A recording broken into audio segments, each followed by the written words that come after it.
Everybody, what's going on? And welcome to GNR Central. And today I want to talk about how Elton John inspired the song My Michelle. Now, normally when we think of Guns N' Roses and Elton John, immediately your mind probably goes to November Rain or the 1992 Freddie Mercury tribute that Axl did with Elton John. Now, one thing a lot of fans may not know is that Elton John proved to be a loose inspiration for the song My Michelle. So the story goes that Michelle Young and Axl Rose many years ago, probably a couple of years before Appetite had even come out, were driving in a car one day together and Your Song by Elton John comes on the radio.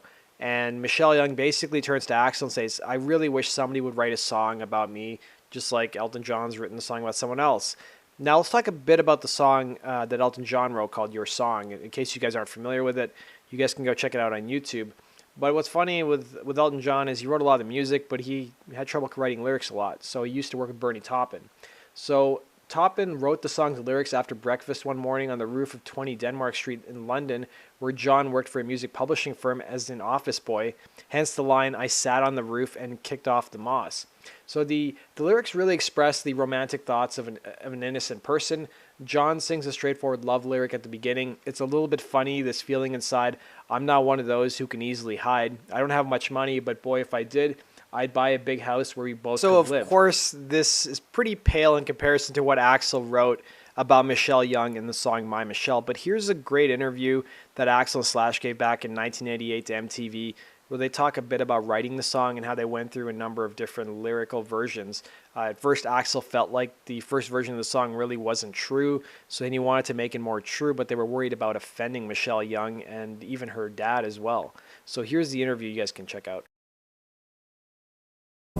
We have this song, My Michelle, right? And it's, Axl comes to me with these lyrics one day, and I go, no, Axl, you really can't say that. I mean, we've known this girl for years, and it's the truth. When he was about 13, and I went out with her then later on, and we got into a little hassle or whatever, and then I wrote this song. And it was basically the truth, and it says some nice stuff about, you know, how... At the end. No, in the middle of it, you know, everyone needs love, and you know that it's true and stuff. But I like to describe, sometimes like, you won't touch a subject because you don't want to expose it. It might hurt someone. But then, if the subject's really that interesting, you just rip it apart and expose it. And that's what we did. And basically, though, it worked out good for everybody in the long run. She's happy about the song, and her dad even liked the fact that it was really accurate. So. It was funny at the time, though. It was like, no, you can't. Yeah, at the time, it was really, it took 3 weeks for me to, like, finally go, what do you think of these lyrics? But she was really happy that I wrote it, so. Now she's like popular. So there's been a number of interviews that Michelle Young has given over the past number of years, and even the line in the beginning of the song where Axl says your daddy works in porno is actually true. Like her dad was like the president of one of the biggest porn distributing companies out there at that time. And she also talked about how Axl wrote a really sweet and sappy version of My Michelle before they scrapped it and rearranged it, but she claimed that she'd never heard that version of the song. There's also the line towards the end of the song where he says, now you're clean and so discreet, I won't say a word. And people wonder, well, is that actually a true statement in the song, or why did Axl write that? So Michelle Young said, yeah, I know exactly why he wrote that line.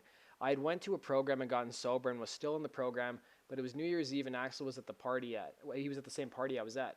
And the party was basically at West Arkeen's house, who basically collaborated with Guns N' Roses, co-wrote some of their songs, and he's no longer with us anymore. But she said, I went over there and I started using again, and I told Axl, please don't tell anyone. And that's where I won't say a word part came from. My favorite part of the song is the very beginning because it's so reflective of how it was when we met people back in those days. Like, it's not clear where it's going. It's a little dark and scary and pretty indicative of how I had no idea where I would go from where I was totally a wild kid to just going crazy in Hollywood. She was also asked in the same interview about the live era version of My Michelle. The interviewer said My Michelle somehow cranks up the rage even more than the studio version, with Axl changing party till your connection calls to F till your connection calls, and even calling you a little bitch during the chorus.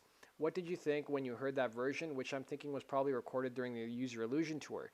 She said, that's because he was mad at me at the time, referring to Axl. Again, it was a tumultuous, even though we didn't really see each other that much, it was always on and off and always tumultuous. He was mad at me at that point for what I don't even remember, because he would get mad at me all the time for various things. One minute it would be, oh, Michelle is such a good friend of mine. I love her so much. The song's about her. The next time it would be, oh, that effing bitch didn't show up to my concert because she's doing acid with her friends and I effing hate her.